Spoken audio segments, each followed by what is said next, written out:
Princess Lyra stood at the tall window of her father's palace and watched the human ship come down from the sky. The ship was gray and covered in weapons. It looked like a giant piece of metal that only knew how to fight. The purple clouds of her home world parted as the ship pushed through them. Her hands shook as she pressed them against the cold glass. The war had lasted 3 years. 3 long years of death and destruction. Lyra had lost her brother in the fighting.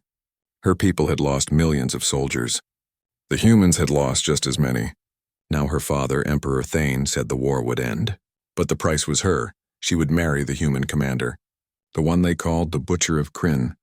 The man who had killed her brother and 15,000 other Viridian soldiers in one battle. Lyra felt sick thinking about it. "Princess, you must prepare yourself," said Sarah, her handmaiden. The older woman's voice was gentle but sad. "The commander will arrive within the hour." Lyra turned away from the window. "How can father ask this of me? That man is a monster. He kills without feeling. He destroyed our fleet like we were nothing." Sarah placed a hand on Lyra's shoulder. "Your father does this for our people. If you do not marry the human, the war continues. More will die. Perhaps everyone will die." Lyra knew this was true. She had heard the reports. The human military was stronger than anyone had thought. They had weapons that could crack planets. They had ships that moved faster than anything the Viridian Empire had ever built. If the war continued, her people would lose everything. "But why must it be me?" Lyra whispered. "I am just one person." "You are the Emperor's daughter," Sarah said. "You are the symbol of our people. When you marry the human commander, it shows that our 2 races can come together. It gives hope. Hope." Lyra wanted to laugh at that word. What hope was there in marrying a man who saw killing as just another job? What hope was there in binding herself to someone who had no heart? She walked to her dressing chamber and let Sarah help her put on the formal robes. The fabric was beautiful, covered in the traditional blue and silver of the royal family. But it felt like a burial shroud to Lyra. She was being dressed for her own funeral. An hour later, she stood in the great hall beside her father. Emperor Thane looked old and tired. The war had aged him badly. His scales, once bright green, had turned dull. His eyes, once sharp and fierce, now looked empty. "Remember your duty," he said quietly to her. "Our people need this peace." The doors opened. Human soldiers walked in first. They wore black armor and carried weapons. Their eyes scanned the room like they expected an attack at any moment. Then he entered. Commander Jake Morrison was tall for a human.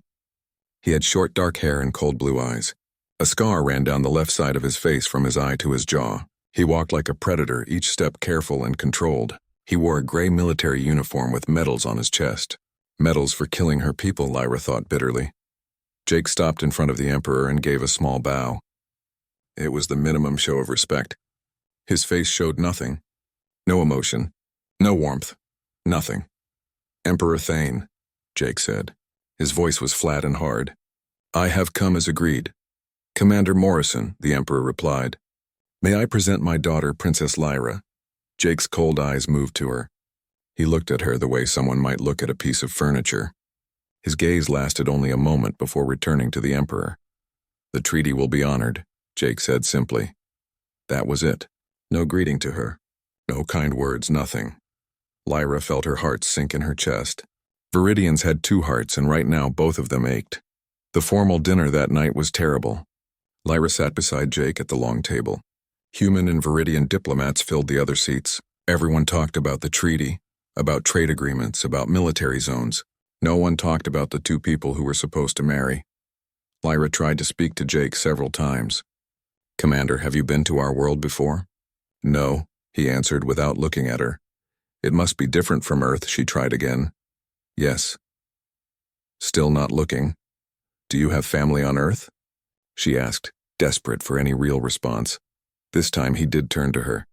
His blue eyes were like ice. "No, I have no family." The way he said it made it clear he would not talk about it further. Lyra gave up and ate her food in silence. Across the table, Lieutenant Amy Carter, Jake's second officer, watched them both. The human woman's face showed concern, but she said nothing. After dinner, Lyra fled to her private chambers. She dismissed Sarah and locked the door. Then she sat on her bed and cried. She cried for her brother who was dead. She cried for herself and the future she had lost. She cried because in 2 weeks she would marry a man who was not really a man at all. He was just a weapon shaped like one. Later, she stood on her balcony and looked up at the stars. Somewhere up there was Earth, the human homeworld. What kind of place created people like Jake Morrison? What kind of world made someone so cold and empty? Perhaps I can refuse, she whispered to herself. Perhaps I can tell Father I will not do this. But even as she said the words, she knew it was not possible. If she refused, the treaty would fail. The war would start again. More would die. Her people might be destroyed completely. Her personal happiness meant nothing compared to that. Still, the thought stayed in her mind. What if she did refuse? What if she stood up in front of everyone and said no? Would that not be better than living a lie? Better than spending her life next to someone who felt nothing? She did not know the answer. Not yet.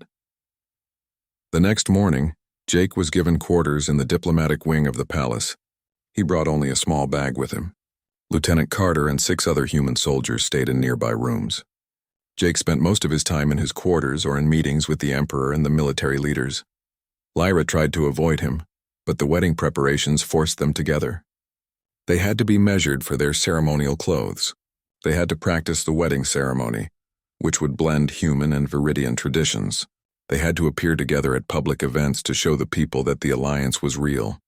At every event, Jake was the same. Cold, distant, professional. He spoke only when required. He never smiled. He never showed any feeling at all. Lyra began to wonder if humans were even capable of real emotion. One afternoon, she finally asked him directly. They were alone in the palace gardens, which had been chosen as the wedding location. Workers were building platforms and hanging decorations. "Do you feel anything at all?" Lyra asked him suddenly. Jake turned to her with those ice-cold eyes. "I feel many things, Princess, but feelings do not help in my work." "Your work," she said bitterly. "You mean killing people?" "I mean protecting humanity," he corrected. "Sometimes that requires killing. I do not enjoy it, but I do not shy away from it either." "You killed my brother," Lyra said. The words came out before she could stop them. Jake was quiet for a moment. Then he said, "I killed many people's brothers and sisters at Kryn Nebula. It was necessary to end the battle quickly. A longer fight would have killed even more." "So you feel nothing about it?" Lyra demanded. "No guilt? No regret?" "Guilt and regret do not bring back the dead," Jake said. "They only make the living weaker. I made the tactical choice that saved the most lives overall. That is what commanders do." Lyra stared at him in shock. He truly believed what he was saying. He had turned himself into a machine that only calculated numbers and outcomes. He did not see the people behind those numbers. "You are not a man," she said quietly. "You are exactly what they call you, a weapon. Nothing more." For just a moment, something flickered in Jake's eyes. Was it anger, pain? She could not tell. Then it was gone and his face was cold stone again. "Perhaps you are right," he said, "but I am the weapon your father needs to keep the peace. In 2 weeks you will marry me. That is decided." He walked away, leaving Lyra alone in the garden. She watched him go and felt her decision forming. She could not do this. She would not do this. No matter the cost, she could not bind herself to someone so empty and cold. The question was whether she had the courage to act on that decision. The days passed slowly. Each one brought Lyra closer to the wedding she dreaded. The palace was busy with preparations. Servants ran through the halls carrying flowers and decorations. Cooks prepared special foods that both humans and Viridians could eat. Musicians practiced songs from both cultures, but Lyra felt dead inside. She went through the motions like a puppet. She smiled when she was supposed to smile. She nodded when she was supposed to agree. But inside, she felt nothing except cold fear. Jake Morrison remained a mystery to her. He attended the required meetings and events. He was always on time and always proper, but he never spoke more than necessary. He never tried to get to know her. It was like she did not exist to him as a person. Lieutenant Amy Carter was different. The human woman sometimes spoke to Lyra when Jake was busy elsewhere. Amy had kind brown eyes and a gentle manner that was nothing like her commander. "I apologize for Commander Morrison," Amy said one afternoon. They were reviewing security arrangements for the wedding. Jake had left the room to take a military communication. "He is not good with people." "He is not good with anything except killing," Lyra said bitterly. Amy looked uncomfortable. "The commander has seen much war. It has changed him, made him hard. Did he ever have feelings?" Lyra asked. "Or was he always like this?" Amy was quiet for a long moment. Then she said, I have served with Commander Morrison for 4 years. In that time, I have never seen him show fear, anger, joy, or sadness. He is the same every day, calm, controlled, cold. Then how can I marry such a person? Lyra whispered. Amy had no answer for that. That evening, there was another formal dinner. This one included more guests. Viridian nobles and human diplomats filled the great hall. Everyone was celebrating the coming peace. Everyone except Lyra. She sat beside Jake at the head table. He ate his food carefully and answered questions from the other guests with short, precise responses. He did not touch his wine. He did not laugh at jokes. He was like a statue that occasionally moved and spoke. Lyra found herself watching him. Really watching him. His movements were efficient and controlled. He never wasted motion. When he reached for his water glass, his hand moved in a straight line. When he turned his head to address someone, he turned exactly as much as needed and no more. It was fascinating and horrible at the same time. He had turned himself into a perfect machine. Commander Morrison, said Lord Vex, one of her father's advisors. Tell us about the Battle of Kryn Nebula. How did you achieve such a complete victory? The table went quiet. Everyone knew this was a sensitive subject. Lyra felt her chest tighten. She stared at Jake, waiting to see how he would respond. Jake set down his fork carefully. The Viridian fleet had taken a defensive position around the nebula. They believed the gas clouds would hide them and disrupt our sensors. They were partially correct. However, I calculated that a massive assault on 3 vectors would overwhelm their defensive capabilities before they could adapt. He spoke like he was giving a lecture. His voice showed no emotion at all. We attacked with full force, Jake continued. The Viridian fleet broke within 6 hours. We lost 4,000 soldiers. They lost 15,000. But the alternative was a siege that could have lasted months and killed hundreds of thousands more. My brother was one of those 15,000, Lyra said. Her voice was loud in the quiet hall. His name was Prince Kale. He was 23 years old. He loved poetry and music. He wanted to be a teacher, not a soldier. But the war took him anyway. Your attack killed him. Everyone at the table was staring now. Lord Vex looked horrified that his question had caused this. Emperor Thane's face was tight with worry. But Lyra did not care. She stared at Jake, waiting for his response. Jake met her eyes. His face showed nothing. War requires sacrifice, Princess. Every soldier who died had a name and a life. I regret that they had to die. But I do not regret my decision. It was the correct tactical choice. Lyra felt something break inside her. She stood up so quickly that her chair fell backward. You regret nothing.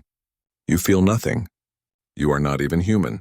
You are just a machine that kills. She left the hall before anyone could stop her.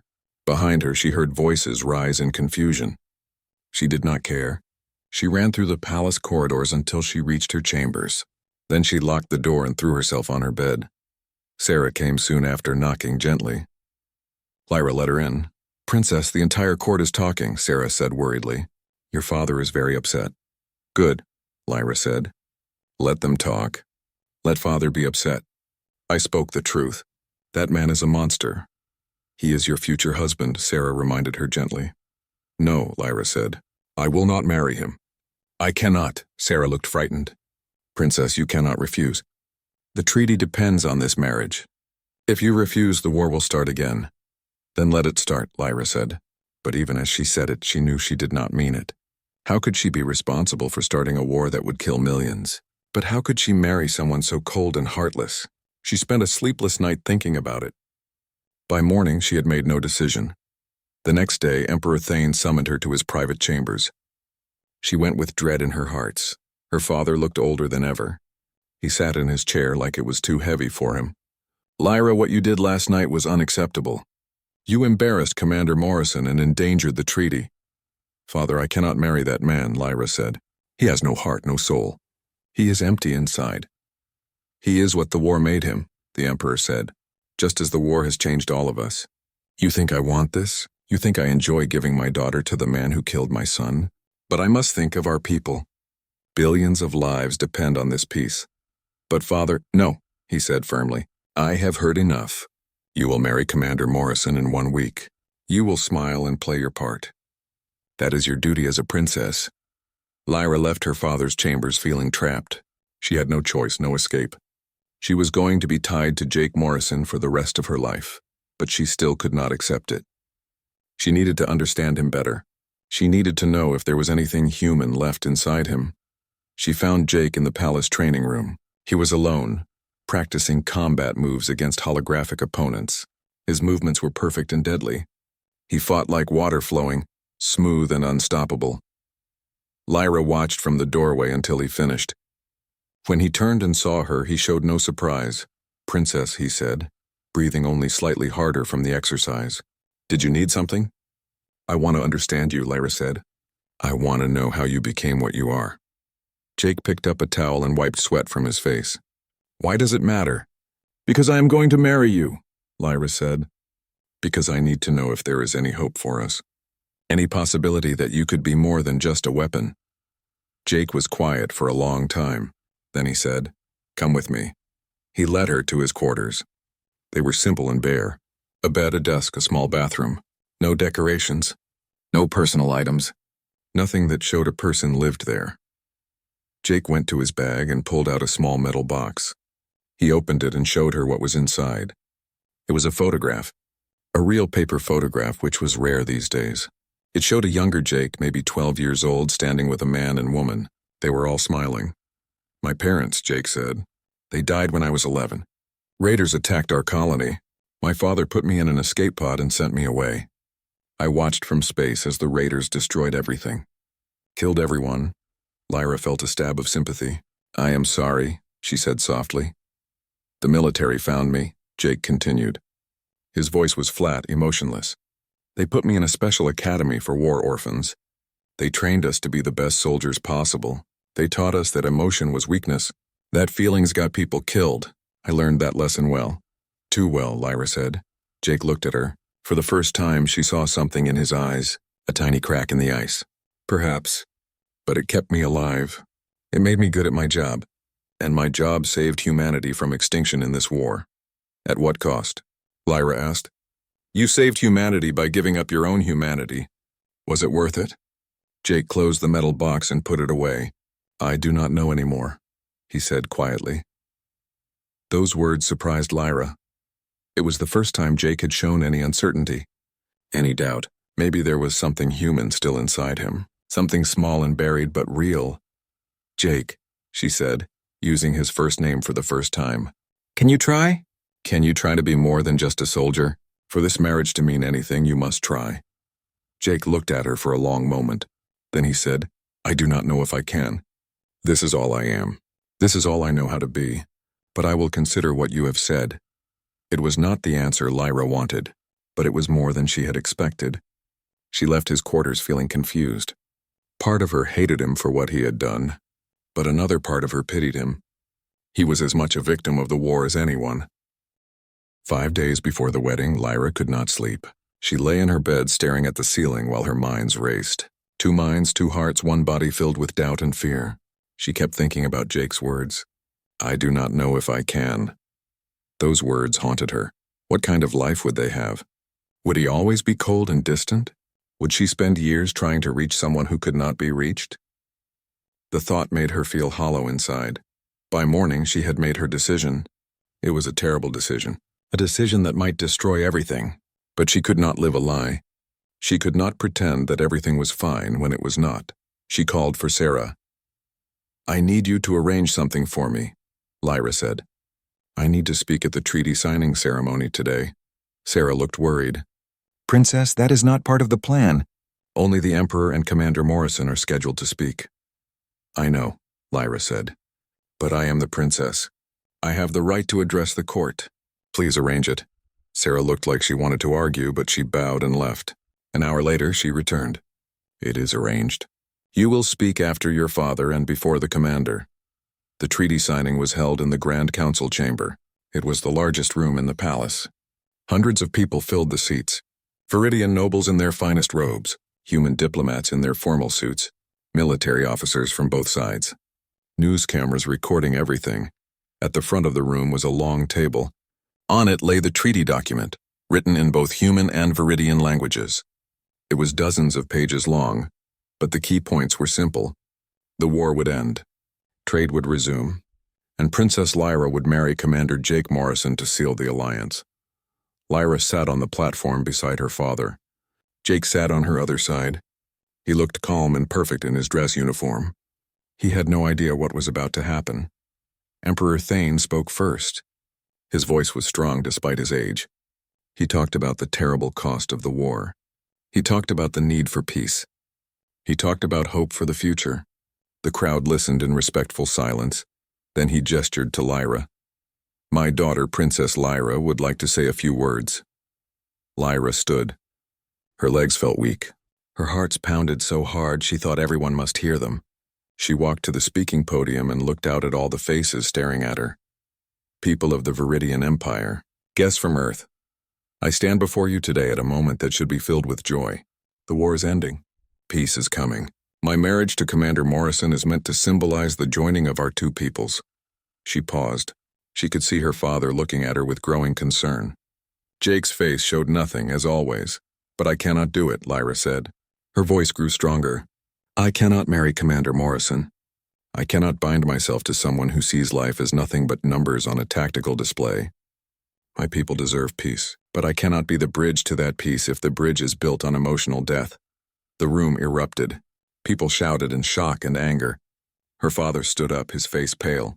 But Lyra kept speaking, her voice rising above the noise.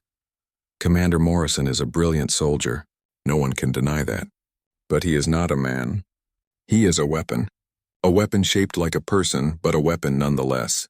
He feels nothing. He cares for nothing except his duty. How can I spend my life beside someone who has no life inside him?" She turned to look directly at Jake. He was standing now, his face still showing no emotion. But his eyes were locked on hers. "I am sorry, Commander," Lyra said. "I know this will cause problems. I know the treaty may fail because of this. But I cannot sacrifice my soul for politics. I cannot pretend to have a marriage when there is nothing there to build one on." She stepped back from the podium. The room was chaos now. Human diplomats were shouting protests. Viridian nobles were arguing with each other. Her father looked like he might collapse. Through it all, Jake Morrison stood completely still. He stared at Lyra with an expression she could not read. Was he angry? Hurt? She could not tell. Security guards moved toward her, but Emperor Thane waved them away. He came to Lyra, his voice low and shaking. "What have you done? You have destroyed everything." "I have told the truth," Lyra said. She was shaking, but she kept her head high. "I am sorry, father, but I could not live the lie." "You will go to your chambers," the Emperor said through clenched teeth. "Now, we will discuss this later." Lyra bowed and left the chamber. Behind her, she could hear people shouting. The treaty signing had turned into disaster. Everything her father had worked for was falling apart. In her chambers, Lyra collapsed on her bed. What had she done? She had just destroyed the peace. The war might start again, millions might die, and it would be her fault, but she could not regret it. Not completely. She had spoken the truth. Surely there had to be value in that. Hours passed. Sarah came and went, bringing food that Lyra did not eat. The handmaiden looked frightened but said nothing about what had happened. Outside, Lyra could hear voices. Angry voices. Worried voices. As night fell, there was a knock at her door. Sarah went to answer it. She came back looking surprised. "Princess, Commander Morrison is here. He asked to speak with you alone." Lyra sat up. "What?" "He dismissed his guards," Sarah said. "He asked for a private audience." Lyra's hearts raced. What could Jake possibly want to say to her? Was he angry? Had he come to tell her she had ruined everything? "Let him in," Lyra said. "But stay close by, Sarah, just in case." Sarah bowed and left. A moment later, Jake Morrison entered the room. He stood just inside the door. For a long moment, he said nothing. He just looked at her with those cold blue eyes, then he spoke. "You were right." Lyra stared at him in shock. "What?" "You were right," Jake repeated. "I am a weapon. That is all I have ever been trained to be. That is all I have ever known how to be.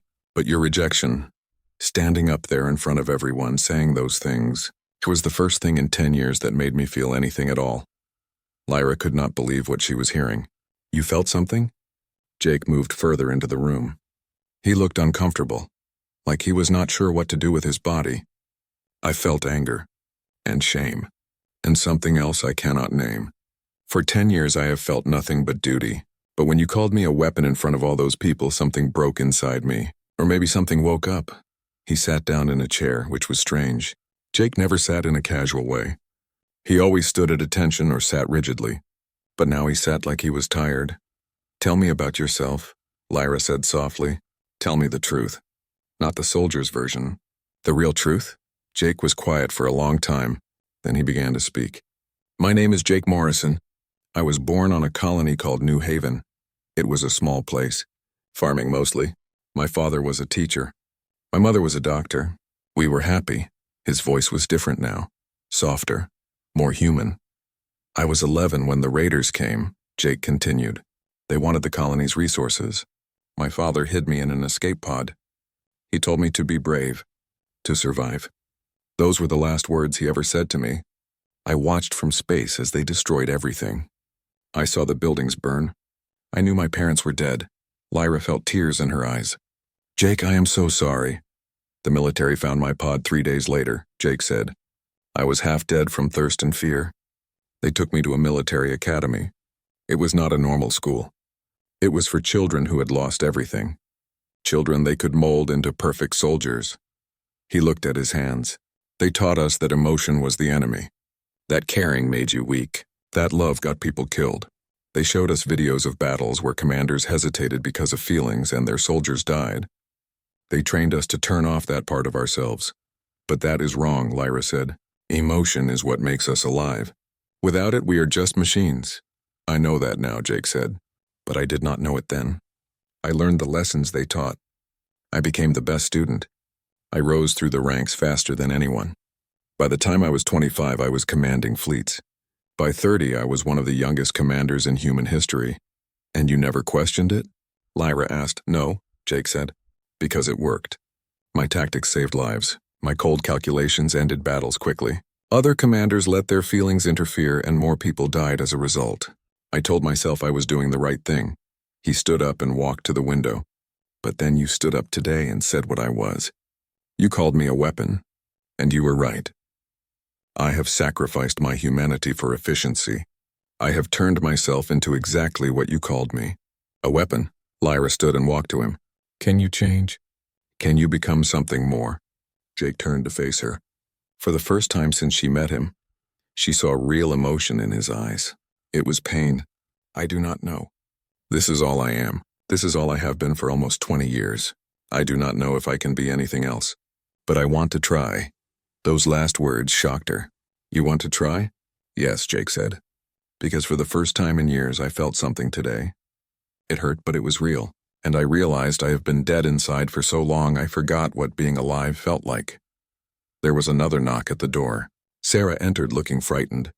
"Princess, the Emperor and the human diplomats are coming. There is much anger." Jake stepped away from Lyra quickly. His face became calm and controlled again, but not before she saw the flash of something real in his eyes. The door opened and Emperor Thane entered, followed by several human diplomats and Viridian advisors. They all looked angry. "Commander Morrison," said a tall human man named Charles Kane. He was the head of the human diplomatic mission. "What are you doing here?" "Speaking with the princess," Jake said. His voice was back to being cold and flat. "About the situation." "The situation," Kane said bitterly, "is that your bride has rejected you publicly and destroyed the treaty. Our military commanders are demanding we resume the war. They say the Viridians cannot be trusted." Emperor Thane looked at Lyra with deep sadness. "Daughter, you have put us all in great danger. The human fleet is preparing to leave orbit. Once they go, the treaty is void. The war will start again within days." Lyra felt sick. She had known this might happen, but hearing it said out loud made it real. "Father, There is nothing you can say," the Emperor interrupted. "You have made your choice. Now we all must live with it. There may be another way," Jake said suddenly. Everyone turned to look at him. Kane raised an eyebrow. "What do you mean, Commander?" Jake looked at Lyra. Something passed between them. An understanding. "The princess rejected me because I am, as she said, a weapon. She is right. But what if I could change? What if we modified the agreement?" "How?" Emperor Thane asked. "The princess and I marry as planned," Jake said. "The treaty is signed. The peace holds. But we make it clear this is a political marriage only. Princess Lyra keeps her independence. I do not force any personal relationship. We fulfill our duties to our peoples, but nothing more. Kane shook his head. That defeats the purpose. The marriage is supposed to symbolize unity. If everyone knows it is fake, it means nothing. It means the war ends, Jake said. Is that not enough? We show that humans and Viridians can work together, even if not perfectly, even if there are problems. That is the real message, that we try.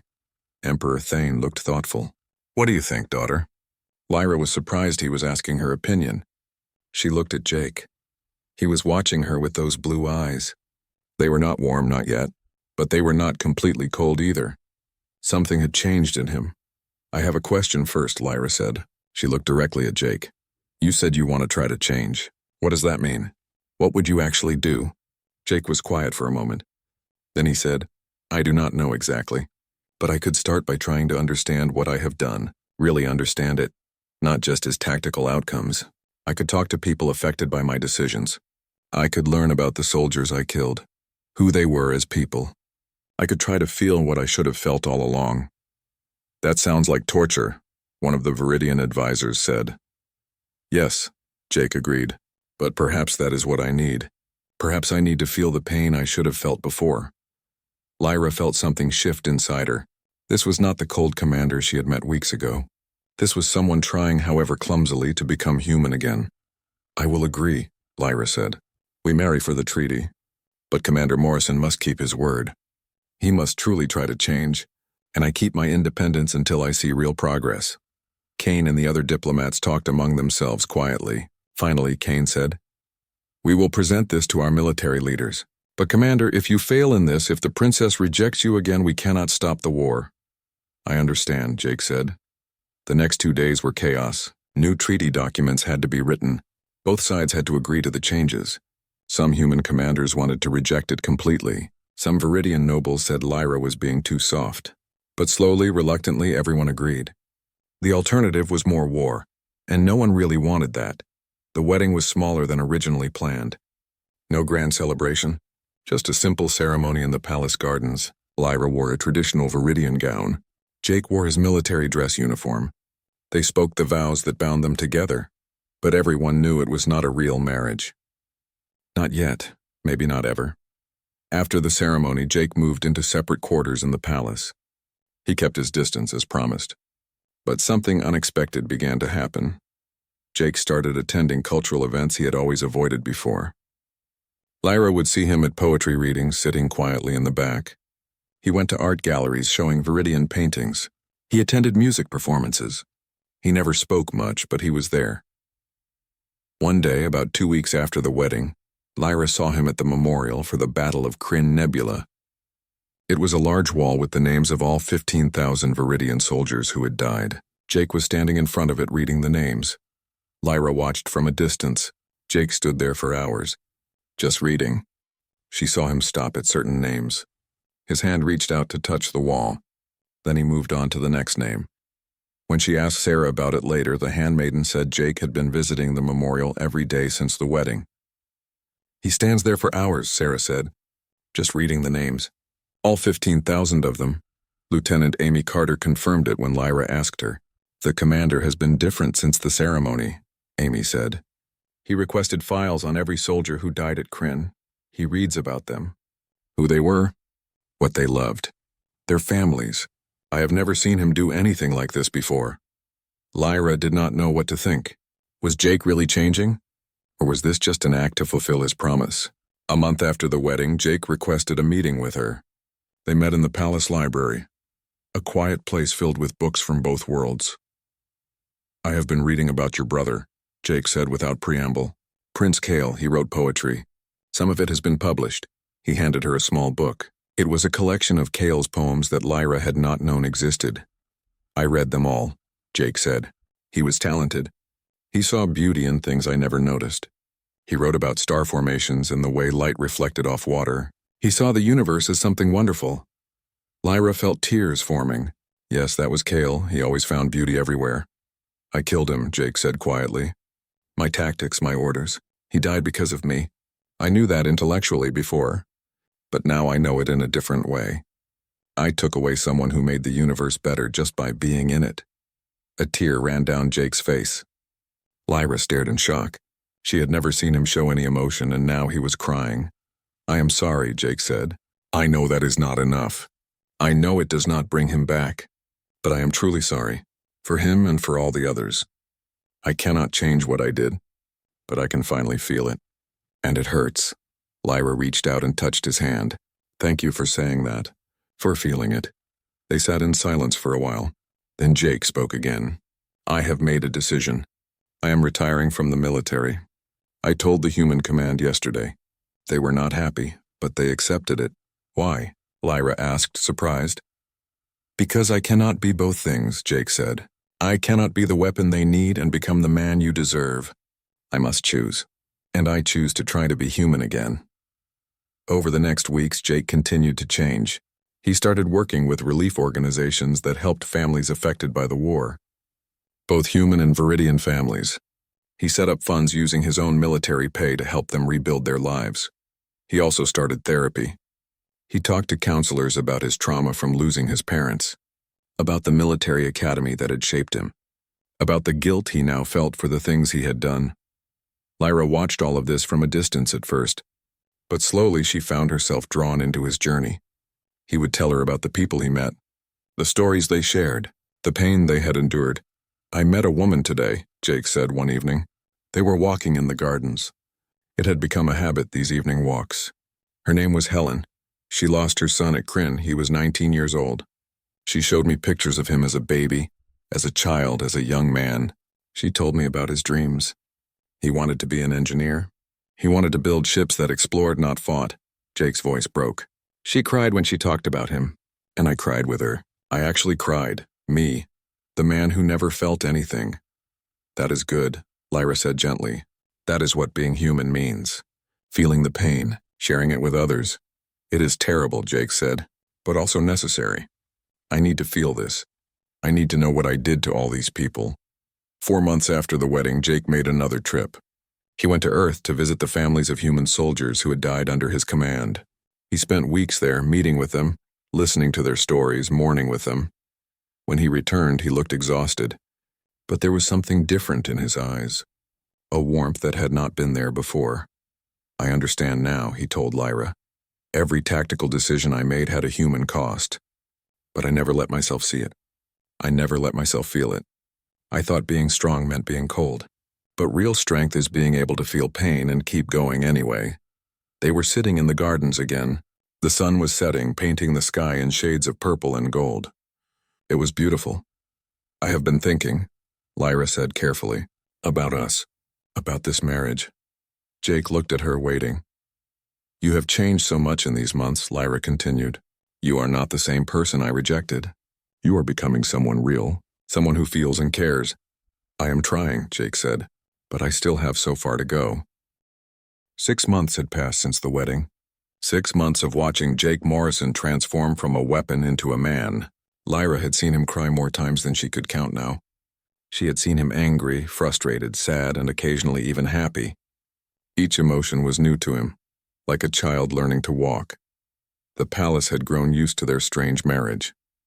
Everyone knew they lived separately. Everyone knew this was still more politics than love.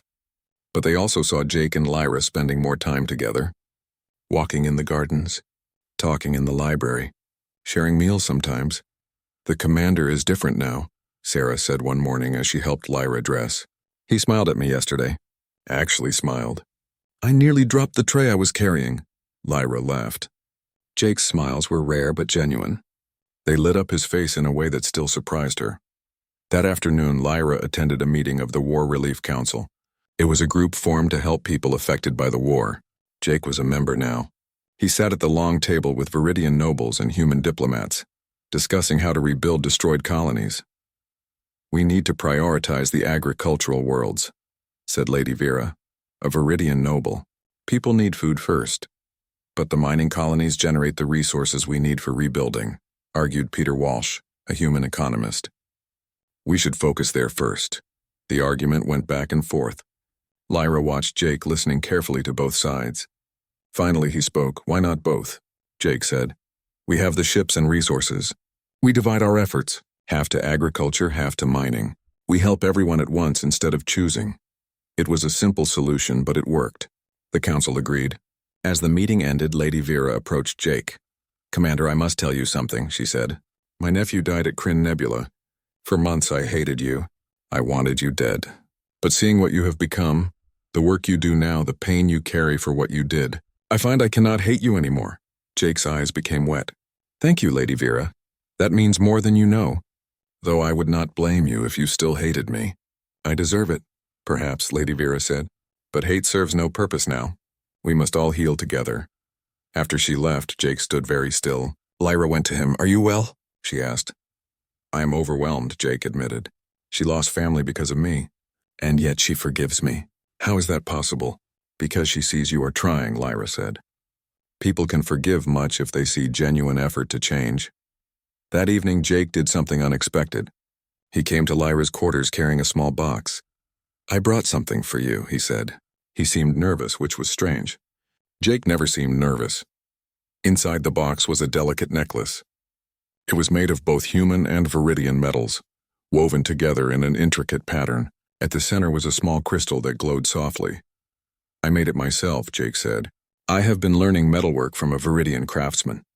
He has been teaching me about your art forms. I wanted to create something that represents both our peoples, together, not in war but in peace." Lyra was deeply touched. "It is beautiful, Jake, may I?"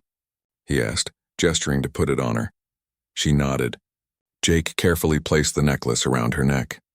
His hands were gentle. When he was done, he stepped back. "There is something I need to tell you," Jake said. "These past months working on changing myself, learning to feel again, you have been the reason I kept trying. Whenever it was too hard, whenever the pain was too much, I thought about you, about your courage in rejecting me, about your honesty. You are the one who woke me up, Lyra. You saved me." Lyra felt her heart's beating faster. "Jake, I do not expect anything," he said quickly. "I know this is still a political marriage. I know you may never truly want me as a husband, but I needed you to know how I feel. I'm learning what feelings are, and one of them is this. I care about you. Deeply." It was not a declaration of love. Jake was still learning what love meant. But it was honest and real, and that made it precious. "I care about you too," Lyra said softly. "I have been watching you change. Seeing you become the person you could have been if the war had not hurt you so badly. I respect what you are doing. And yes, I care about you." They stood close together in the quiet room. Jake reached out slowly and took her hand. It was such a simple thing, but it felt important. His hand was warm in hers. "Can we try?" Jake asked. Not to rush anything, but to really try to make this marriage something real, something more than politics. "Yes," Lyra said. "We can try." The weeks that followed were strange and wonderful. Jake and Lyra began spending more time together, learning about each other properly. Jake told her about his childhood on New Haven, the happy years before the tragedy. Lyra told him about growing up in the palace, about Kale and his love of poetry. They attended events together as a real couple now. People noticed. The news services talked about it. The marriage that had started as a disaster was becoming something genuine. But Jake's journey was not over. One night he woke screaming from a nightmare. Lyra heard him from her chambers and ran to his room. She found him sitting on his bed, sweating and shaking. "I dreamed about Kryn," he said. "But this time I saw their faces. All 15,000 of them. They were looking at me, asking me why." Lyra sat beside him and held him while he cried. It was not the first time she had seen him break down, but it still hurt to watch. He carried so much guilt now. Sometimes she worried it would crush him. "You cannot carry this alone," she told him. "Let me help you carry it." "How?" Jake asked. "How can you help with this?" "By being here," Lyra said simply. "By reminding you that you are more than your worst moments. By showing you that change is possible. You are not the same person who made those decisions. You are someone new now." Jake held her hand tightly. "Thank you for not giving up on me, for giving me a chance to become something better." A year after the wedding, Jake made a special trip to the Kryn Nebula Memorial. But this time he did not go alone. Lyra went with him. So did Lieutenant Amy Carter. And surprisingly, so did several dozen families of soldiers who had died there, both human and viridian families. They gathered at the memorial wall. Jake stood before it and spoke. I am Jake Morrison, he said to the crowd. I commanded the human forces at the Battle of Kryn Nebula. My tactical decisions led to the deaths of 15,000 Viridian soldiers and 4,000 human soldiers. For years I saw these numbers as acceptable losses, as necessary sacrifices. I was wrong. His voice was thick with emotion. Each number was a person. A life with dreams and hopes and people who loved them. I took that away from them, from you. No amount of apology can fix that. No amount of guilt can bring them back. But I want you to know that I see them now. I know them now. And I carry them with me every day. Many people in the crowd were crying. Some looked angry. But most looked like Jake carrying heavy sadness. A Viridian woman stepped forward. She was old with gray scales and tired eyes. My son died here. His name was Kale, Lyra gasped. It was her brother's name. She looked at the woman more carefully. She did not know her, but there were many families at the palace. Perhaps this woman worked there. Not the prince, the woman said, seeing Lyra's reaction. Just a common soldier who happened to share his name. My Kale was a cook. He made the best stew you ever tasted. He signed up because we needed the money. He died in the first hour of the battle. She looked at Jake with tears running down her face. For a year I hated you, Commander. I wished you dead. But then I heard about what you were doing. The work, the therapy, the guilt you carry. My neighbor told me you came to her house and sat with her for 3 hours, while she told you about her daughter. Is that true? Yes, Jake said. I visit as many families as I can. I listen to their stories. I learn about the people I killed. The old woman nodded. That takes courage. It would be easier to stay cold, to never feel it. But you choose to feel the pain. That is something. So I came here today to tell you this. I forgive you, Commander Morrison. Not because what you did was right, but because you are trying to make it right. And that is enough for me. She stepped forward and hugged him. Jake stood stiff in shock for a moment, then hugged her back. He was crying. She was crying. Many people in the crowd were crying. One by one, other family members came forward. Some were angry. Some shouted at Jake. He took it all without defending himself. But some, like the old woman, offered forgiveness. It was not easy forgiveness. It was hard-won and painful. But it was real. Lyra watched her husband, because that is what he truly was now, face the consequences of his actions with courage and honesty. This was not the cold commander who had arrived at the palace a year ago. This was a man who had learned to feel, to care, to be human again. After the memorial service, they walked together in the nearby gardens.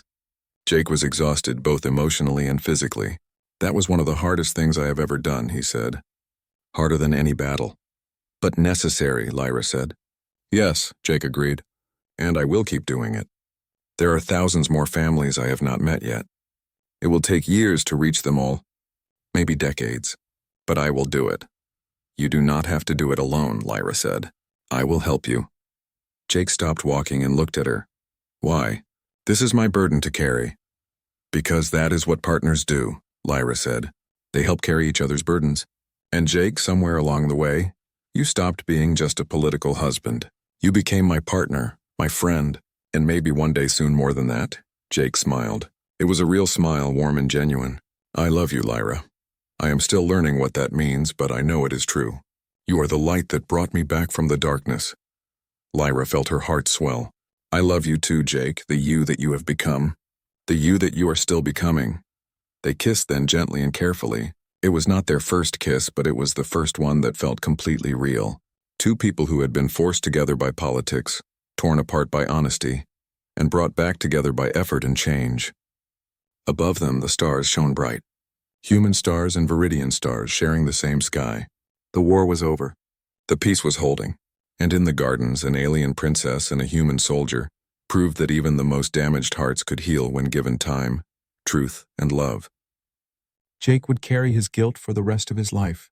That weight would never fully leave him, but he would carry it as a human, not as a weapon. He would feel it, acknowledge it, and use it to become better. That was all anyone could do. And Lyra would be there beside him. Not because she had to be, but because she chose to be. That choice made all the difference. Years later, when historians wrote about the war and the peace that followed, they would talk about the treaty. They would discuss the political arrangements and the diplomatic negotiations, but those who were there, those who witnessed it, knew the truth. The peace did not come from signatures on paper. It came from an alien princess who had the courage to say no.